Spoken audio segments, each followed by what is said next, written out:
মোহাম্মদ ইবনে ওসমান ইবনে আফফান, ওসমান রাদিয়াল্লাহু তাআলা আনহুর ছেলে। বাদশাহ যখন মদিনা মুনাওয়ারা যায় তখন আল্লাহ রসুল দুনিয়াতে ছিলেন না, আবু বকর ওমর দুইজনেই ছিলেন না, ওসমান রাদিয়াল্লাহু তাআলা আনহু ছিলেন। মুসলমান হয়েছে, বলছে আমার দেশের মানুষকে মুসলমান বানাইতে হবে, কিন্তু নবীর আহাল না দিলে আমি ওই লোক নিব না। ওসমান কার মেয়ের ছেলেকে উঠায়া দিতেন, নিজের কলিজার টুকরা মোহাম্মদ ইবনে ওসমানকে উঠায়া দিতেন। 6 মাস পরে এখানে মারা গেছে, পুরা জাজিরা মুসলমান হয়েছে।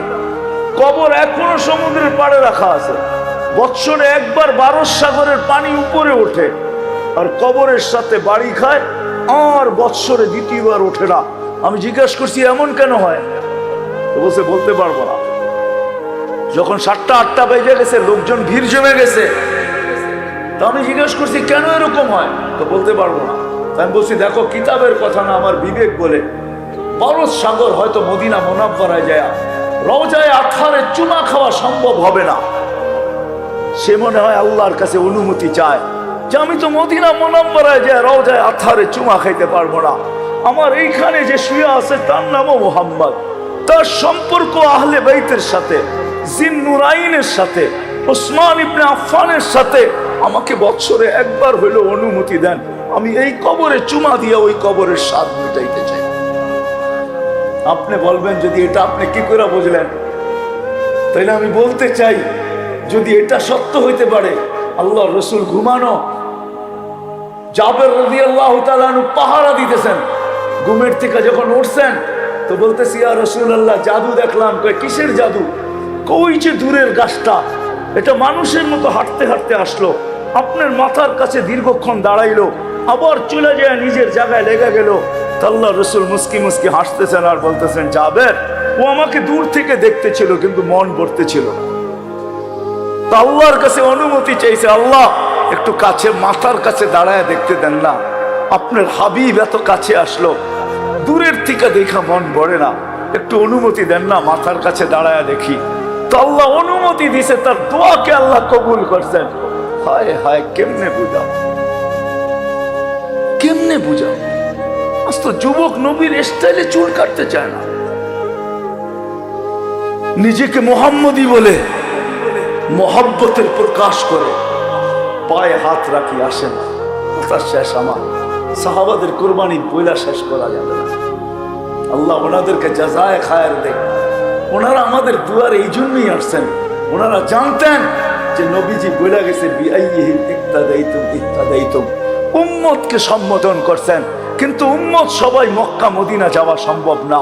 তো আল্লাহর রাসূলই বলছে উম্মত যখন সম্ভব না, তাহলে ফালিউবাল্লিগু শাহিদুল গায়েব, তোমরা সারা দুনিয়ায় ছড়ায় যাও, উম্মতের দুয়ারে দুয়ারে চলে যাও, তোমাদের আদর্শে আদর্শবান হবে, তোমাদেরকে মডেল বানায় চলবে। তো উম্মত আমার বুকের উম্মত আমার বুকে আইসা লাগবে। আজকে উম্মত ওই সাহাবা চিনে না, ওই নবীর আদর্শ চিনে না, না চিনার কারণেই সর্বশেষ কথা, হায় হায়, আজকে বাংলাদেশের মা বাবা সবচেয়ে বেশি অনিরাপত্তা যদি মনে করে নিজেকে, তো নিজের সন্তান থেকে নিরাপদ মনে করে না, অনিরাপদ মনে করে নিজের সন্তান থেকে। বিশ্বাস হয় না আপনার? নাইলে এতগুলা মা বাবার জান কি করে গেল? আজ পর্যন্ত কত মা বাবার জান গেল সন্তানের হাতে। এখন কোন মা বাবা সন্তানকে নিরাপদ মনে করে না। এই জন্যই তো ঘরের দরজা লাগায় ঘুমায়, মা বাবার দরজা বড় শক্ত লাগায়, কেননা জানে কখন সন্তান কি করে ফেলবে। অথচ একটা সময় ছিল, ঠিক না? হ্যাঁ, হায় হায়, সময় ছিল। শাফি রহমতুল্লাহ আলাইহির মতো মানুষ রাত্রে মার পাটি পাটি বা ঘুম পড়াইতেন, তেল লাগায় লাগায় ঘুম পড়াইতেন। মা বৃদ্ধা ছিল, বাবা ছিল না। বৃদ্ধ মানুষের ঘুমই কম হয়। সারা দিন পরিশ্রম করার পরে 24 ঘন্টায় এক কোরআন খতম করার পরে, হাজার হাজার ছাত্রকে পড়ানোর পরে, হাজার হাজার মাসলা ইস্তেমবাদ করার পরে মার পায়ে তেল মালিশ করতেন আর টিপা টিপা ঘুম পড়াইতেন। মাঝে মাঝে তালুতে চুমা দিতেন, মা কাইপা উঠতো। তো শাফি রহমতুল্লাহ হাসতেন আর বলতেন, তোমার পায়ের তালুতে না, আমি জান্নাতে চুমা দিয়া স্বাদ নিতেছি।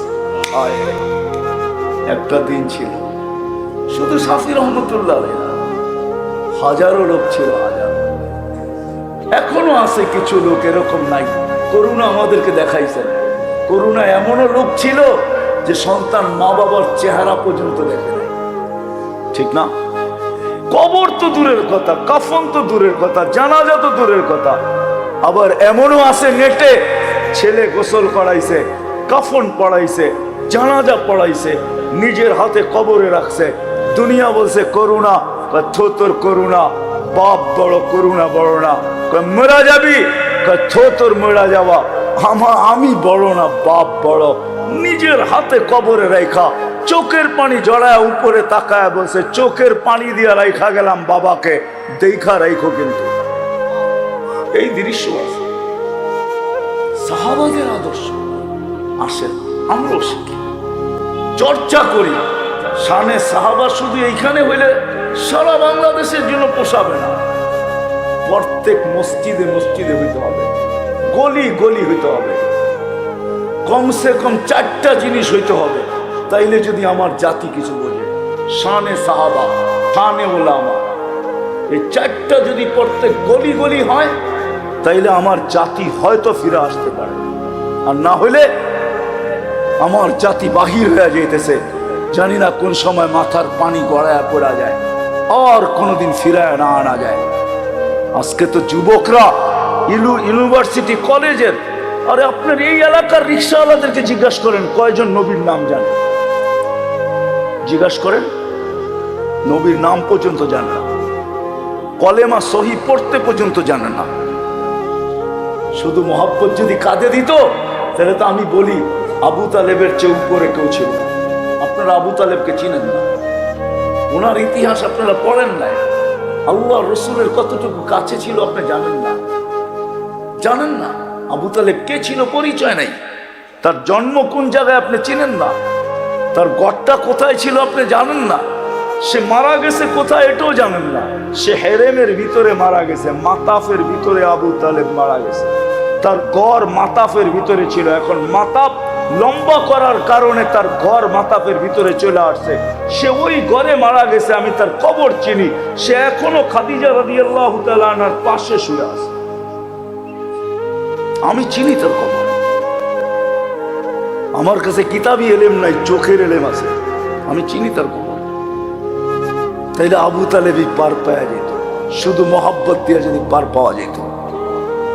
আবু তালেবের চেয়ে বেশি মহব্বত আপনার ভিতরে, যে 5 বছর সবে আবু তালেবের ভিতরে অবরুদ্ধ জীবন কাটাইছেন। আরব ভূখণ্ডে এরকম মানুষ জন্ম নেয় নাই যে আবু তালেবকে অবরুদ্ধ করবে। চ্যালেঞ্জ আমার, ইতিহাস পড়া বলে, শুধু বাতিজার জন্য মুহাম্মদুর রাসূলুল্লাহ সাল্লাল্লাহু আলাইহি ওয়াসাল্লামের ভালোবাসা। নাইলে আল্লাহ রসুল চিৎকার দিতেন না। সকালে দাফন, যে রসুলের হাতের ছোঁয়া লাগলে ভাগ্য খোলে, নিজের হাতে চাচাকে কবরে রাখছেন, নিজের হাতে, আর চিৎকার দিয়া বলছে আম্মি আম্মি মা তারাক্তালি সাবিলা, চাচা কোনো রাস্তাই আমার জন্য রাখলেন না। বললাম কলেমা পড়েন, পড়লেন না। বললাম ঠোঁট হেলান, হেলাইলেন না। বললাম চুপ থাকেন, তাও থাকলেন না। মরার সময় চিৎকার দিয়ে বললেন আলা মিল্লাতি আব্দুল মুত্তালিব। কেন বলতে গেলেন? আমার জন্য কোনো রাস্তাই তো রাখলেন না। অথচ এই নবীজির হাতের ছোঁয়া যেখানে লাগছে। আনাস ইবনে মালিক বলেন আল্লাহ রসুল দস্তরখানে খাইছেন, আর ওই দস্তরখানি হাত মুছছেন। ওই দিন থেকে আমার বন্ধুরা আসছে, আমি দস্তরখান বিছাইছি, ময়লা ছিল, তাদের সামনে উঠাইছি, চুলার ভিতরে ঢেলা দিছি। চুলা অনেকক্ষণ পরে ময়লাগুলাকে খায়া ফেলছে। আমি দস্তরখান বাহির করে নিয়ে আসা ঝাড়া দিছি, ছাইগুলা পোড়া গেছে।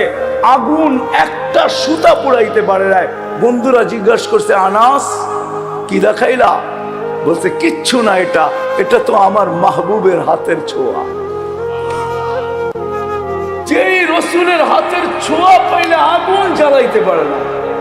উঠান রেওয়ায়াত দেখেন, এখন তো আরেকটা বললে আরো বেশি কাইপা যাবেন, ঠিক না?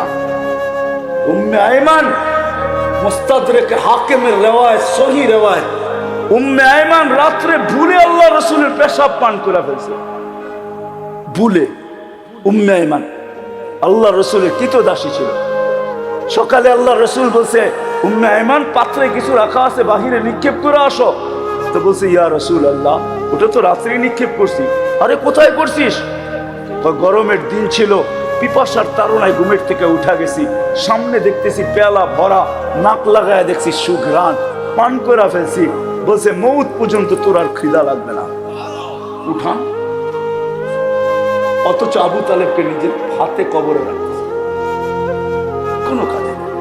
আসেন, শুধু মহব্বত করলে হবে না, আসেন। সাহাবা চিনি সহজ করে দিছেন, নিজের কথাও বলেন নাই, নিজের কথা বলেন নাই। আল্লাহ বলছে বন্ধুকে মানো, হেদায়েত পাবে, কিন্তু বন্ধু বলেন নাই। বন্ধু বলছেন, বিআইহিম ইক্তাদাইতুম ইহতাদাইতুম।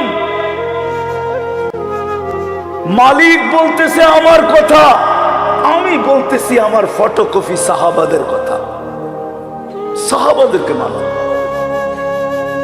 শিখবেন তো ইনশাআল্লাহ, পাক্কা ওয়াদা। সাহাবা ব্যতীত মুহাম্মদুর রাসূলুল্লাহ চিনার কোনো সুযোগ নাই, মুহাম্মদুর রাসূলুল্লাহ ব্যতীত আল্লাহ চিনার কোনো সুযোগ নাই। সত্য এটাই। সময় নিয়ে আসা দরকার ছিল, আজকে আমাদের সমাজে এটার কমই আছে। যে চারটা আমি দেখাইলাম, ওয়াজ তো খুব হয়, তাফসীর তো খুব হয়, কিন্তু শানে রিসালাত খুব কম হয়, শানে সাহাবা খুব কম হয়। সম্মেলন তো খুব হয়, কিন্তু শানে সাহাবা খুব কম হয়, শানে ওলামা খুব কম হয়। এই জন্যই আমার জাতি চিনে না ওলামা কি জিনিস। আমার জাতি যদি মানতেও না পারতো, তা আমার বিশ্বাস জানার পরে আঙ্গুল কোনোদিন উঠাইতো না, ওলামাদের উপরে আঙ্গুল উঠাইতো না। যদি সে জানতো, সে জানে এই আঙ্গুল কেউ ছবি না তুললেও কেরামান কাতিবিন তুলে নিছেন, কিয়ামতের দিন আল্লাহ প্রজেক্টর লাগাবে, এই আঙ্গুল বারবার ওইখানে উঠবে, বারবার প্রদর্শন হবে এই আঙ্গুল। ওলামা যেই সময় সুপারিশের দাঁড়গড়ায় দাঁড়াবে, আল্লাহ বলবে ওলামা সুফাহা, ওলামারা সুপারিশ করবে। ওই দিন আঙ্গুল দেখবে, আর আপনার পক্ষে ওলামাদের সুপারিশ যাবে না, না, না, না। ওই দিন আপনি বুঝবেন আঙ্গুল উঠানের মাসুল জরিমানা আপনাকে কতটুকু দিতে হবে। আল্লাহ আমাদেরকে কথাগুলোর উপরে আমল করার তৌফিক দান করেন। আবার কখনো যদি সময় মতো আসা হয়, তাইলে শোনাবো। আসলে এটার চর্চা খুব হওয়া উচিত। সাহাবাদের কথা, রাসূলুল্লাহ সাল্লাল্লাহু আলাইহি ওয়াসাল্লামের কথা, আল্লাহর কথা, এটাই হওয়া এখন উচিত, এটাই হওয়া উচিত। আল্লাহ আমাদেরকে আমল করার তৌফিক দান করেন। ওয়া মা আলাইনা ইল্লাল বালাগ।